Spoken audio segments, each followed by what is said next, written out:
મારી પત્ની રાત્રે ઉઠીને મારી માને મારવા લાગતી અને માની ચીસોથી મારી આંખ ખુલતી ત્યાંની પત્ની બેહોશ થઈ જતી. ઘરના લોકો કહેવા લાગ્યા કે તારી પત્નીમાં કોઈ ભૂતપ્રેતનો વળગાડ છે.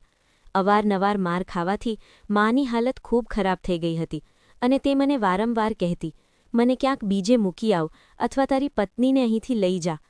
એક દિવસ હું પંડિતજી પાસે પત્નીને લઈને ગયો તો પત્ની તેમના પર પણ ચઢી બેઠી. ત્યારે પંડિતજીએ કહ્યું કે આ બધું નાટક કરી રહી છે જેથી તે માને પીટી શકે. હું તેને ઘરે લાવ્યો અને માના પલંગ પર જઈને સૂઈ ગયો. હું પોતે પણ સૂઈ ગયો. જ્યારે તે મારી પાસે આવી ત્યારે મારા રૂંવાડા ઊભા થઈ ગયા. તેણે કહ્યું, આજે તો તારો જીવ લઈ લઈશ. ડોશી, તને એટલી મારીશ કે તું આ સંસારમાંથી જ ચાલી જઈશ. તારું મોઢું જોઈને જ મને નફરત થાય છે. મારી પત્નીનો ગુસ્સાથી ભરેલો અવાજ સાંભળીને હું ફફડીને જાગી ગયો. મા જોર-જોરથી ચીસો પાડી રહી હતી. મને એ જોઈને ગુસ્સો આવ્યો કે મારી પત્ની આજે ફરી મને છેતરીને માના રૂમમાં પહોંચી ગઈ હતી. હું તરત જ માના રૂમ તરફ ભાગ્યો જેથી માને બચાવી શકું, પણ મારા પહોંચતા સુધીમાં મારી પત્ની માને ખાસ્સો એવો માર મારી ચૂકી હતી. મેં જેવો પત્નીનો હાથ પકડ્યો, મારી પત્ની એકદમ લથડી ગઈ અને તેનું નિર્જીવ શરીર મારા હાથમાં ઝૂલી ગયું. એક તરફ મા ઘાયલ હાલતમાં પડી હતી, જ્યારે બીજી તરફ મારી પત્ની પણ બેહોશ થઈ ચૂકી હતી. મજબૂર થઈને પત્નીને પણ ત્યાં જ સુવડાવી અને જઈને ભાઈના રૂમનો દરવાજો ખખડાવ્યો. ભાભીએ દરવાજો ખોલ્યો તો કહેવા લાગી, શું આજે ફરીથી એ હંમેશવાળો તમાશો શરૂ થઈ ગયો છે? તેમના અવાજમાં ચીડ હતી. હું પોતે પણ રોજના આ તમાશાથી થાકી ગયો હતો. કોઈની ચીડ પર શું વાંધો ઉઠાવું? માથું ઝૂકી ગયું એટલે ભાભીએ મને રસ્તો આપી દીધો. મેં તરત ભાઈને જગાડ્યા અને તેમને લઈને માના રૂમમાં ગયો. ભાઈ માને જોવા લાગ્યા, જ્યારે હું મારી પત્નીને ઉચકીને મારા રૂમમાં લઈ આવ્યો. રશ્મિને રૂમમાં લાવ્યા પછી મેં તેને બેડ પર સુવડાવી અને મોઢા પર પાણીની છાલક મારી તો તેણે ગભરાઈને આંખો ખોલી દીધી. તે હેરાનીથી મારી તરફ જોવા લાગી અને કહેવા લાગી, તમે મારા ઓશિકે કેમ બેઠા છો? કેટલી રાત થઈ ગઈ છે, સૂઈ જાઓ ને. અને મને પણ પાણીથી પલાળી દીધી છે. ખબર નહીં, ક્યારેક ક્યારેક તો તમે બહુ વિચિત્ર હરકતો કરો છો. તેની વાત સાંભળીને હું નિરુત્તર થઈ ગયો. મારી પાસે કહેવા માટે કંઈ બચ્યું નહોતું. મારી પત્નીનો છેલ્લા 1 વર્ષથી આ જ નિયમ બની ગયો હતો. તે દર બીજી ત્રીજી રાત્રે માના રૂમમાં પહોંચી જતી. જે વસ્તુ હાથમાં આવતી તેનાથી માની ધોલાઈ કરવાનું શરૂ કરી દેતી. જ્યારે હું કે ઘરનું કોઈ બીજું માને છોડાવવા પહોંચતું તો મારી પત્ની બેહોશ થઈ જતી. હોશમાં આવ્યા પછી તેને કંઈ જ યાદ રહેતું નહોતું.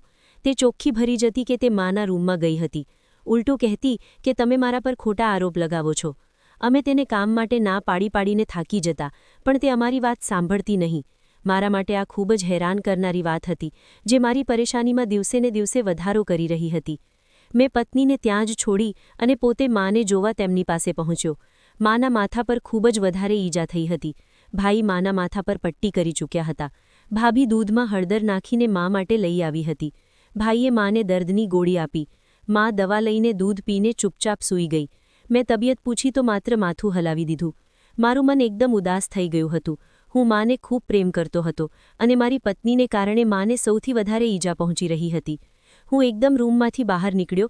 મારી પાછળ જ ભાઈ અને ભાભી પણ આવ્યા. કહેવા લાગ્યા, અનુજ, અમારા રૂમમાં આવ, તારી સાથે જરૂરી વાત કરવી છે. હું તેમની પાછળ ગયો. રૂમમાં ગયા તો ભાઈ ભાભી કહેવા લાગ્યા, અનુજ, આ બધું ક્યાં સુધી ચાલતું રહેશે?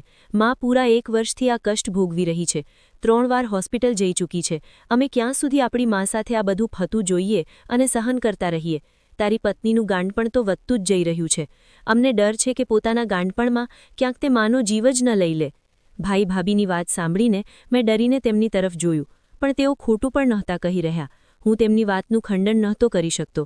મેં મારું માથું વધારે ઝુકાવી લીધું અને ધીમા અવાજે કહેવા લાગ્યો, ભાઈ ભાભી, તમે જ મને કહો કે આ બધાનો શું ઈલાજ છે. હું બધું કરવા તૈયાર છું.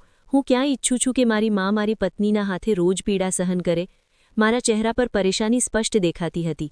કદાચ એ જોઈને જ ભાઈ ભાભીને મારા પર દયા આવી ગઈ હતી. ત્યારે ભાભીએ નરમાશથી મારા માથા પર હાથ ફેરવ્યો અને બોલી, જો અનુજ, તું મારા દીકરા જેવો છે. હું તને ક્યારેય ખોટી સલાહ નહીં આપું. મારી વાતનું ખોટું ન લગાડતો, પણ મારું મન એમ કહે છે કે તારે રશ્મિને એકવાર કોઈ મોટા પંડિત કે તાંત્રિકને બતાવવી જોઈએ. લાગે છે કે આના પર કોઈ પ્રેતનો ઓછાયો છે. આનામાં કોઈ આત્મા આવી જાય છે, જેના કારણે તે આ બધી હરકતો કરે છે અને પછી બધું ભૂલી જાય છે. ભાભીની વાત સાંભળીને મેં ઝટકાથી માથું ઊંચું કર્યું. વાત ખરેખર સાચી લાગી રહી હતી. એક પૂરા હોશવાળો માણસ આવી હરકતો ન કરી શકે. મારી પત્નીના ચહેરાના ભાવ પોતે સાક્ષી પૂરતા હતા કે તે પોતાના કૃત્યથી બિલકુલ અજાણ હોય છે. તેને અંદાજ પણ નહોતો હોતો કે તે શું કરી ચૂકી છે. આનો અર્થ સ્પષ્ટ હતો કે તેના પર ખરેખર કોઈ વસ્તુ હાવી થઈ જતી હતી.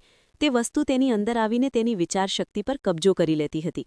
તે મા પર હાથ ઉપાડતી હતી અને જેવું કોઈ તેને જોઈ લેતું કે તરત જ તે વસ્તુ ગાયબ થઈ જતી હતી, જાણે પોતાની ઓળખ છુપાવવા માંગતી હોય. બીજા દિવસે મેં રશ્મિને તૈયાર થવા કહ્યું. તે વારંવાર મને પૂછતી રહી કે આપણે ક્યાં જઈ રહ્યા છીએ, પણ હું ચૂપ રહ્યો. તેણે કદાચ એમ જ સમજ્યું કે મેં તેના માટે કોઈ સરપ્રાઇઝ પ્લાન કર્યું છે. તે ખુશી ખુશી તૈયાર થઈ ગઈ. રસ્તામાં તે વાતો કરતી રહી અને હું શાંતિથી ગાડી ચલાવતો રહ્યો. જ્યારે મેં ગાડી પંડિતજીના ઘર સામે રોકી તો રશ્મિનો ચહેરો એકદમ ફિક્કો પડી ગયો.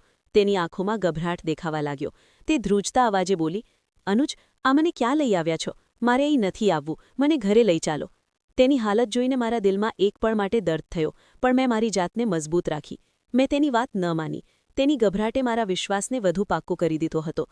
જો આના પર ખરેખર કોઈ ઓછાયો ન હોત તો તે આ રીતે કેમ ડરત? મને એમ જ લાગ્યું કે તે વસ્તુ તેને અહીં આવતા રોકી રહી છે. પંડિતજીના ઘરમાં પગ મૂકતા જ રશ્મિના પગ અચાનક રોકાઈ ગયા. તેના શરીરમાં એક વિચિત્ર ધ્રુજારી દોડી ગઈ. તેની આંખો લાલ થવા લાગી અને તે વિચિત્ર અવાજો કાઢવા લાગી. પંડિતજીએ મંત્રો બોલવાનું શરૂ કર્યું તો રશ્મિ એકદમ ભડકી ગઈ. તેણે જોરથી ચીસ પાડી. હું તેને માંડ માંડ પકડી રાખતો હતો. થોડીવાર પછી પંડિતજીએ કહ્યું, "આને બહાર બેસાડીને આવ, હું તને બધું કહીશ." હું રશ્મિને બહાર ગાડીમાં બેસાડીને પાછો આવ્યો. પંડિતજીએ ગંભીર થઈને કહ્યું, "તું તારી પત્ની પર ભૂત કે ઓછાયો સમજી રહ્યો છે, પણ હકીકત કંઈક બીજી છે. તારી પત્નીમાં કોઈ ભૂત નથી. તે પૂરેપૂરા હોશમાં આ બધું કરે છે. આ બધું તેનું નાટક છે. તે જાણી જોઈને આ બધી હરકતો કરે છે, જેથી તારી માને નુકસાન પહોંચાડી શકે." તેમની વાત સાંભળીને મારા પગ નીચેથી જમીન સરકી ગઈ. હું આઘાતમાં સરી પડ્યો. જો આ બધું નાટક હતું તો મારી મા 1 વર્ષથી કયા ગુનાહની સજા ભોગવી રહી હતી? હું ગુસ્સામાં ઘરે આવ્યો અને રશ્મિને રૂમમાં લઈ જઈને ધક્કો માર્યો. મેં તેને કહ્યું, "હું તારું બધું નાટક જાણી ગયો છું." ત્યારે પણ તે અજાણ બનીને પૂછવા લાગી કે શું થયું. મેં ગુસ્સામાં તેને એક થપ્પડ મારી દીધી અને કહ્યું, "હવે નાટક બંધ કર." તે રડતી રહી અને કહેતી રહી કે તેણે કંઈ નથી કર્યું, પણ મેં તેની એક ન સાંભળી. મેં તેની સાથે બોલવાનું બંધ કરી દીધું. એક સવારે જ્યારે હું તેના રૂમમાં ગયો તો મારા હોશ ઉડી ગયા. તે જમીન પર પડેલી હતી અને આસપાસ લોહી ફેલાયેલું હતું. તેણે પોતાની નસ કાપી નાખી હતી. હું ગભરાઈ ગયો અને તરત તેને હોસ્પિટલ લઈ ગયો. ડોક્ટરે પોલીસ રિપોર્ટ પછી મને બોલાવીને કહ્યું, "આશ્ચર્ય છે, તમે કેવા પતિ છો? તમારી પત્ની ગંભીર માનસિક બીમારીના છેલ્લા સ્ટેજ પર છે. તે સમજે છે કે તેની સાથે થયેલા અત્યાચારનો બદલો લેવા માટે કોઈ અદૃશ્ય શક્તિ તેની સાથે છે. આ કોઈ નાટક નથી." હું શર્મિંદા થઈ ગયો. હું ઘરે આવીને માને વાત કરી તો મા રડવા લાગી. તેમણે સ્વીકાર્યું કે લગ્નના શરૂઆતના દિવસોમાં તેમણે રશ્મિ પર ખૂબ જુલુમ કર્યા હતા. ગર્ભાવસ્થામાં એટલું કામ કરાવ્યું હતું કે તેનું બાળક પડી ગયું હતું. આ વાતનો આઘાત રશ્મિના મગજમાં ગાંઠ બની ગયો હતો. તે માનસિક સમસ્યાનો શિકાર માત્ર માને કારણે થઈ હતી. હું રશ્મિ પાસે ગયો, તેની માફી માંગી અને કહ્યું, "તારું કોઈ વાંક નથી, બધો દોષ મારો છે." લગભગ 2 વર્ષ સુધી તેની ઇલાજ ચાલ્યો. આખા પરિવારે સાથ આપ્યો. મેં માનો રૂમ પણ બદલી નાખ્યો. 2 વર્ષના ઇલાજ પછી આજે રશ્મિ બિલકુલ ઠીક છે. મિત્રો, આ વાર્તા પરથી શીખ મળે છે કે આપણી આસપાસના લોકોના વર્તનને ધ્યાનથી જુઓ. જરૂરી નથી કે બધું નાટક હોય. ક્યારેક સત્ય આપણી વિચારધારાથી પર હોય છે. જો તમને આ વાર્તા ગમી હોય તો લાઇક અને શેર જરૂર કરજો. ધન્યવાદ.